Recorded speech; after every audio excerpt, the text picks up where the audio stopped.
వినయము లేనటువంటి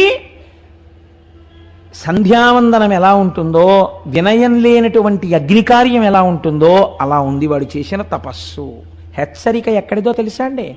మీరు సంధ్యావందనానికి కూర్చున్నప్పుడు కనీసంలో కనీసం మిగిలిన పూజ మాట ఎలా ఉన్నా సంధ్యావందనమేమేం చెయ్యమండి అన్నారనుకోండి, అంతటి మహాత్ముల గురించి నేను మాట్లాడటం లేదు.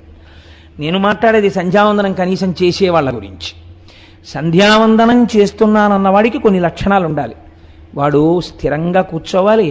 చేసే 10 నిమిషాలో 11 నిమిషాలో ప్రశాంత చిత్తుడై కూర్చోవాలి సంధ్యావందనానికి. అంతేకాని నీళ్లు ఎగరేయడం, అర్ఘ్యం పేరు చెప్పి ఉద్ధరిణితో ఇలా అంటూ ఉండడం, పిచ్చి పిచ్చి పనులు ఏమిటి? అదే అర్ఘ్యం ఇవ్వడం.